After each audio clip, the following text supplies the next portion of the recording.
People are very tricky. McFadden says the way it's coming through is difficult to see. Take the greeting card and... All right, y'all. This next clip is coming out of WCNC Charlotte, and you don't want to miss it. It's got a lot of information. There's going to be several spin-off videos for this. If you want to see how drugs are getting into the prison system, this is going to be a demonstration at the end. You know, fentanyl is getting bad in the departments of corrections, and there's a lot of inmate overdoses. Well, this is going to break down for you why some states no longer get physical mail. When I was in Virginia prison, we do not get our physical mail that you all send us because of what you're about to see. Some states still allow physical mail to come through, but they're getting rid of it, going to digitized mail.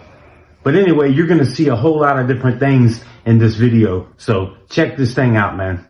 And we start with this right now. Jails in our area, they are trying to figure out how drugs are getting in and killing inmates.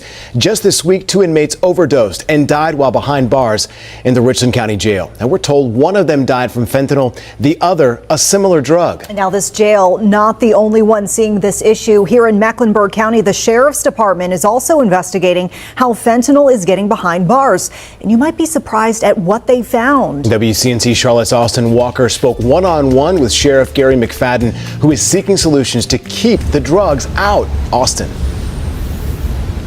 Yeah, Colin, Vanessa, this is a standard greeting card filled with personal messages, but in some cases, it's filled with something that's killing people. Behind a lock and key, Very strict. the Mecklenburg County Jail must be secure. Here at the Sheriff's Office, we're taking it very seriously. With Sheriff Gary McFadden at the helm, So you always have to stay a step ahead. he mostly knows what comes in and what goes out. Even something as simple as mail. Material inside, of course, pornographic, gang material, Expectations of what can't be sent, staples, paper clips, and one that shouldn't have to be said at all. fentanyl. But it's just one of the things making it in and killing inmates. July 6, 2022, according to autopsy records and attorneys, Russell Fincham dying from fentanyl inside the Mecklenburg County Jail, one of at least 10 people who have died inside the jail from fentanyl in the last 7 years. People are very tricky. McFadden says the way it's coming through is difficult to see. Take the greeting card and actually soak it in whatever fentanyl solution that they have.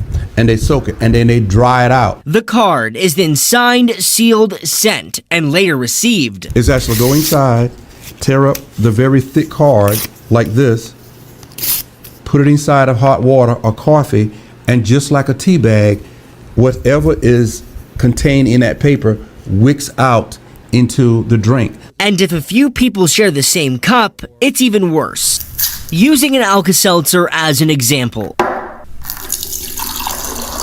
When you put the Alka-Seltzer in, it fizzes in the water and you drink it. But when you put that glass down, you see some residue of that Alka-Seltzer in there. So imagine doing that 4 and 5 times, and then the last person who may get that last dose is actually residue from 5 different doses, and that person dies. In an effort to get a handle on this, the jail made a change. If you write somebody in Mecklenburg County a letter, that will now go to P.O. Box 247, Phoenix, Maryland. They scan it in, scan that letter in, scan will pop up on that resident's tablet. Partnering with the company Text Behind. And we launched to the public in 2015. The CEO, Zia Rana, says the Mecklenburg County Jail now joins dozens of others across the country with the system, a way inmates can still connect with the outside world in the safest way possible. Anywhere between 40 to 75, even up to 80% of the contraband comes to the postal mail into the prisons. So we have done well over 5 million postal letters so far just since 2019, in the last 5 years. There has not been a single incident. Another step ahead. Or so they thought. There's been dozens of court cases ruling a detention center must give an inmate their physical legal mail addressed from an attorney. But some still try to be one step ahead. You buy a envelope, you put all this mail in it, you put the lawyer's name on it, you go to Staples and get a rubber stamp that anybody can buy, confidential, legal mail, stamp it. It looks just like it comes from a lawyer. McFadden says they now require inmates to open the legal mail in front of detention officers.